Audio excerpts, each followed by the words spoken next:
Welcome to Talk Tickers, the show where we dive deep into earnings calls to bring you the really crucial information. Glad to be here. Today, we're unpacking the latest earnings call from Tempus. This is for the first quarter of 2025. Let's just get right to it. Okay. Well, Tempus reported a record first quarter. Pretty strong financial growth, really, across the board. Record corp? Okay. What kind of numbers are we talking? Revenue hit $255.7 million. That's a pretty significant 75.4% increase year over year. Wow. Okay, that's a big jump. What were the main drivers behind that growth? Genomics revenue was definitely a major contributor. It was up approximately 89% to $193.8 million. 89%, okay. Yeah. And their legacy oncology testing, the original Tempus clinical testing that also did well, grew by 31% and volume was up about 20%. And the hereditary testing, the Ambry genetics part. Right. That brought in $63.5 million in revenue. Saw a 23% rise in units, so good growth there too. And it feels like the data side of the business is really gaining some traction now. Absolutely. Data and services revenue reached $61.9 million. That's roughly a 43% increase compared to last year. And what's driving that specifically? It's primarily their insights and data licensing business. That part specifically expanded by an impressive 58%. Okay, so strong revenue growth pretty much everywhere you look. What about profitability, the bottom line? Gross profit saw really substantial growth, increased by nearly 100% actually to $155.2 million. Wow. And importantly, their adjusted EBITDA showed significant improvement. It moved from negative $43.9 million in Q1 24 to negative $6.2 million in Q1 2025. Okay, so still negative, but a really notable step closer to breaking even, right? Exactly, a definite move in the right direction. And it sounds like this strong performance has maybe led to an updated outlook for the rest of the year. Yes, exactly. Tempus has increased its full year 2025 revenue guidance. They're now guiding to $1.25 billion. $1.25 billion. What kind of growth does that represent? That represents an anticipated year-over-year growth of around 80%, so maintaining very strong momentum. Okay, so a very positive picture overall for the first quarter. Now, let's dig into some of the key developments they talked about on the call. The really big announcement seems to be this new data and modeling license agreement. That's right. This actually happened in April, so after the quarter closed. But yeah, Tempus announced a significant 3-year, $200 million data and modeling license agreement. It's with AstraZeneca and Pathos. And the goal here is pretty ambitious. Very ambitious. Yeah. They said it's to build what they believe will be the world's largest foundation model specifically for oncology. $200 million. That's a significant deal. What kind of impact does this have on their future business visibility? Well, it immediately boosts Tempest's total remaining contract value, their TCV, to over $1 billion. That's as of April 30th. Over $1 billion. Okay. Yeah, so that provides a really substantial backlog and, like you said, good visibility into future revenue streams. What exactly is Tempus bringing to the table for this massive foundation model? Well, Tempest is leveraging its, frankly, incredibly large data assets. They said it currently exceeds 300 petabytes. 300 petabytes. It's hard to even conceptualize that much data. It's enormous. And importantly, they describe it as multimodal data. So genomics, imaging, clinical data, and crucially, it's all linked to patient outcomes. That connection to outcomes is the key part, isn't it? Absolutely. That's what makes the data so valuable for building these kinds of predictive models, knowing what actually happened to the patients. And it sounds like their partners, AstraZeneca and Pathos, are footing a good chunk of the bill. Exactly. They'll be covering a substantial portion of the considerable computing costs. Building and training an AI model this big requires massive compute power. Makes sense. What's the timeline we're looking at for this model? When might we see something? The first version is expected within the next 9 to 12 months. Okay, relatively soon then. Yeah. And once it's ready, each of the 3 parties, Tempest, AstraZeneca, and Pathos, they'll each get a copy of the model. And how will each company use this powerful new tool? What's the plan? Well, AstraZeneca and Pathos will likely use it primarily to accelerate their drug discovery and development work. Tempest, on the other hand, intends to use its copy to enhance its own diagnostic tools and its data product offerings. It's interesting that they stress this is a non-exclusive agreement. What's the thinking there? Right. Tempest made it clear this deal doesn't stop them from pursuing similar collaborations with other companies down the road. So this could be a whole new business line for them. That's exactly how they seem to view it. A completely new category of revenue generation, really leaning into leveraging these unique data assets through multiple partnerships. So management sounds pretty bullish on this. They do. They believe this partnership is a significant leap forward, really, in making precision medicine a reality, allowing for a much deeper understanding of why different patients respond differently to treatments at a molecular level. And it sounds like this announcement didn't go unnoticed in the industry, generated a bit of buzz. Indeed. The company mentioned the level of interest they've received from other pharmaceutical companies about similar foundation model deals. It's actually surpassed their initial expectations. So that's strong validation then. Definitely suggests strong validation of their approach and, the perceived value of their data. How did the specific three-way collaboration with Pathos come about? Was there some existing connection? Apparently, the collaboration was facilitated by AstraZeneca. They had existing relationships with both Tempus and Pathos, so AstraZeneca seems to have played a key role in bringing everyone together for this. Interesting. It makes you wonder if the deal could have been structured differently, maybe just two ways? Yeah, management did mention that. They said it could have been structured as a more direct two-way partnership just between Tempus and a pharma company without Pathos. The fact that it's three-way just reflects the specific inputs and goals of everyone involved. Let's talk about the money side of that Pathos deal. How will Tempus actually recognize that $200 million in revenue? It doesn't all hit the books at once, right? No, exactly. So the $200 million is specifically considered a data license to Pathos for the purpose of building this model together. Okay. Any cash flows related to, sharing the compute costs between Tempus and Pathos, that won't impact the revenue recognition itself. So how will this revenue be accounted for on their financials then? If the revenue is going to be recognized roughly ratably, so proportionally over the 3-year term of the model's development. Ah, okay. Similar to how they handled their other large subscription deals. Exactly. So that upfront payment they received from Pathos, that doesn't trigger immediate full revenue recognition. Got it. And how did they get paid? Cash? Yes, the initial payment was cash, and they anticipate future payments will also be primarily cash. That's obviously good for their cash flow. Okay, shifting gears slightly, the hereditary testing business, the old Ambry part, that seems to be doing better than expected too. That's correct. Yeah, the hereditary business is currently growing at 23%. That is exceeding their initial expectations, which were more in the mid to high teens growth range after the integration. What's fueling that stronger growth in hereditary? Any thoughts there? Well, management seems to believe there's a really significant long-term market opportunity here, beyond just assessing cancer risk. Like what? They foresee increasing use in understanding inherited risks for things like cardiovascular diseases, Alzheimer's, even immunological disorders. So that could really expand the potential market. But they also sounded a little cautious about the outlook for this segment going forward. Why the caution if it's growing so fast now? Right. While the current growth is really robust, they are watching it closely, month by month. The caution seems to stem from the fact that they're now starting to lap periods of very rapid growth from last year. Ah, the comparisons get tougher. Exactly. Makes the year-over-year comparisons potentially look less dramatic as the year goes on, even if the business itself is still doing well. Got it. Another bit of news was the acquisition of Deep Six. What's the strategic value there? What does Deep Six bring? So Deep Six is essentially a data and services acquisition.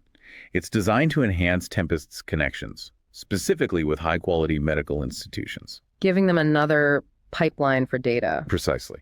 Another valuable channel for accessing clinical data, which, as we've discussed, is crucial for training their AI models and generating insights. And Deep Six has a kind of unique way of getting institutions to share data, right? Yes, that's interesting. Deep Six has a product that actually allows the healthcare providers, the hospitals, the clinics, to analyze their own patient data using Deep Six tools. Okay. And that capability, being able to analyze their own data, apparently incentivizes these institutions to then share their anonymized aggregated data back with Tempus. Ah, so it's a win-win. They get analytics, Tempus gets data. Exactly. It creates this kind of mutually beneficial ecosystem for data exchange. So it's like a two-way flow of information. Precisely. Clinical data flows to Tempest, and then Tempest can provide molecular insights derived from their large-scale analysis back to the healthcare professionals, potentially helping inform clinical decisions. And this bidirectional flow is key to building those massive data sets they have. It's central to it. They mentioned their total data now encompasses data from nearly 40 million patients. This kind of partnership helps build that scale. Let's touch on gross profit margins. Looks like there was some improvement there too. Yes, the average selling prices ASPs for their oncology tests increased by about $60 in the first quarter. $60 per test. What drove that increase? It was primarily driven by migrating more of their XT test volume over to the FDA-approved version. That's known as ADLT. Right. FDA approval often helps with reimbursement. Generally, yes. Better reimbursement rates often follow FDA approval. How far along are they in that migration from XT to ADLT? By the end of Q1, they said around 20% of the XT volume had been migrated.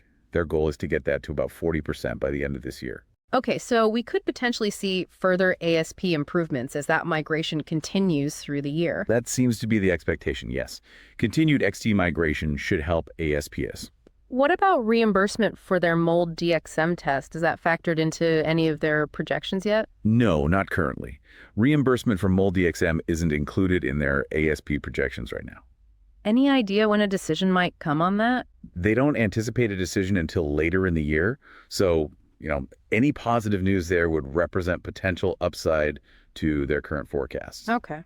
Achieving adjusted EBITDA profitability by 2025, that's been a stated goal for Tempus for a while now. How are they tracking towards that milestone? Management sounded pretty confident. They reiterated that they believe they are on track to achieve adjusted EBITDA positivity by the company's 10th year, which is indeed 2025. So hitting that key milestone seems likely based on current performance. Based on their current performance and projections, yeah, they believe they're on track. And even with this clear focus on hitting profitability, they're still planning to invest in future growth, right? They're not just cutting costs everywhere. Absolutely not. While they're clearly focused on the profitability goal, they also recognize this immense potential in applying AI to healthcare at scale. So they'll keep investing. Where are the key investment areas? They intend to continue making strategic investments. Key areas mentioned were the MRD, space minimal residual disease testing, particularly their tumor-naive platform, and also just further development of their core AI applications and products. That includes, of course, the big investment in the foundation model, which needs ongoing spend on data and compute. Let's circle back quickly to the genomics volume growth at 20%. Was there any more color provided on that number? Yeah, management framed that 20% growth as strong performance, especially given the scale they're operating at now. Right, growing 20% on a large base is different. Exactly. They also emphasized their focus strategically on achieving, sustainable long-term growth rather than just chasing short-term spikes in volume. And the insights and data services business, that seems to be a real standout in terms of the growth rate. It really is. I mean, overall growth there was over 40%, and the insights segment within that grew 58%. That part of the business is performing exceptionally well. And that huge contract value helps there too, I imagine. Definitely. Their strong existing TCV, starting the year at $940 million, now over $1 billion. With the new deal that provides a significant level of predictability and visibility for future revenue in that segment. Who are the main customers buying these data and insight services? Is it big pharma?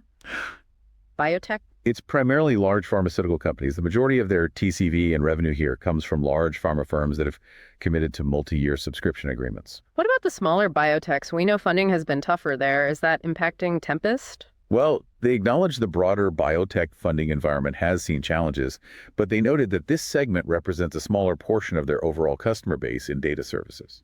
Interestingly, they kind of suggested their data services could actually be beneficial even when budgets are tight. How does that work? Yeah, the thinking is that the data services can offer significant value to pharma companies facing budget cuts by helping them design clinical trials more efficiently, maybe identify promising drug targets more effectively. So using data to save money in the long run. Potentially, yes. Making R&D more efficient could make their services attractive even in a cost-conscious environment. Okay, let's revisit the MRD space minimal residual disease. Tempus has both tumor-naive and tumor-informed tests. Can you just quickly explain the difference again? Sure. So their MRD portfolio includes a tumor-naive assay, which they're currently using in colorectal cancer. And then there's a tumor-informed assay using Personalis tech, applied in lung cancer, breast cancer, and checking IO response. And tumor-informed means? Tumor-informed basically means you create a personalized test based on the unique genetic fingerprint of a patient's tumor first. Then you look for tiny traces of that specific DNA in the blood after treatment. And tumor-naive? Tumor-naive looks for more general cancer signals in the blood without needing that initial tumor tissue profile. Got it. We heard earlier that MRD volumes are being kind of managed. Why are they holding back volume? Yeah, the volumes for their MRD tests are being managed mainly because there isn't widespread reimbursement yet. Specifically, MolDX reimbursement isn't in place for, well, pretty much any MRD assays right now, not just Tempest's. So it's a cost and reimbursement issue for now. Primarily, yes. Hmm. Without clear reimbursement pathways, the cost becomes a bigger factor. But the underlying demand for these MRD tests sounds strong despite the reimbursement hurdles. Yes, they reported strong underlying demand for both approaches, tumor-naive and tumor-informed. Which approach is more common right now? Currently, tumor-informed MRD is generally seen as having higher sensitivity and specificity. It's kind of the more conventional approach. And Tempus uses Personalis's whole genome platform for this, which they consider best in class. So what's the main advantage then of having the tumor-naive option? Tumor-naive is really valuable in cases where getting enough tissue from the original tumor for that initial profiling is difficult or even impossible. Which can happen in some cancers, right? Exactly. Think about non-small cell lung cancer, where getting a good biopsy sample can sometimes be tricky. So having both options is a strength. The long-term outlook for their MRD position seems positive, especially as reimbursement hopefully improves. Thinking about the broader competitive landscape, how does Tempus see itself standing out from other diagnostics companies? What's their edge? Well, management really emphasized that they believe the key differentiators going forward aren't just about who has the best sequencer anymore. It's increasingly about artificial intelligence and other advanced technologies. So the foundation model fits right into that strategy. Perfectly. They see that model as crucial for differentiation. The goal is to use it to uncover novel, clinically important associations hidden within all that molecular and outcome data they have. And what's the ultimate goal of using AI like this in diagnostics? The ultimate goal is to generate deeper, more actionable insights, and to do it earlier in the disease course. Which should lead to? Hopefully more personalized, more effective diagnostic tools and treatment strategies down the line.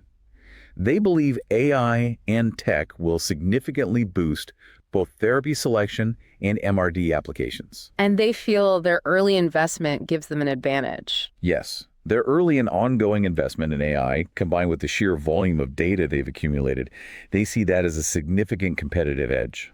So wrapping up the results, it sounds like the company saw pretty broad-based growth across its different offerings in Q1. Yes, overall, they highlighted growth across the entire portfolio with just that one caveat we discussed, that MRD testing volume is being deliberately managed right now due to reimbursement. Okay, so based on everything discussed in this call, what's the sort of overall takeaway for investors watching Tempest? Well, the strong Q1 results and that upward guidance revision definitely signal positive momentum. That's clear. And the big data deal. Yeah, that significant data and modeling partnership with AstraZeneca and Pathos really serves as strong validation. It validates the value of Tempest's data assets and their growing AI capabilities, specifically in oncology. What else stood out? The faster than expected growth in the hereditary testing business, that suggests some real underlying strength and potential in that segment too. And their approach to balancing profitability and investment seems noteworthy. I think so. Their disciplined approach really focusing on hitting that adjusted EBITDA positive milestone while still strategically investing in high growth areas like MRD and AI that could be particularly appealing. It balances near-term improvement with long-term potential. Anything else? Just that their comments on the competitive landscape really underscore their focus on differentiating through technology and data insights, not just competing on tests alone. And finally, that growing total contract value, now over $1 billion, provides really strong revenue visibility, which investors usually like to see. Okay, now let's move to our segment. This is not financial advice. Time for an outrageous but plausible trade idea based on this call. You go first. All right, outrageous but plausible idea number one. Consider shorting a broad biotech ETF, maybe like IBB, and simultaneously going long Tempest. Okay, short the sector, long Tempest. What's the thinking?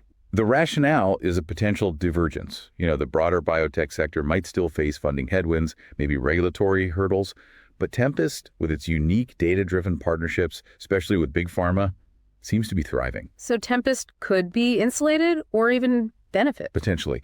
The idea is that Tempest might outperform the broader sector because its data and AI become more valuable in a cost-conscious drug development world. It's a relative value play, basically. Interesting angle. Okay, my turn. Outrageous but plausible idea number two.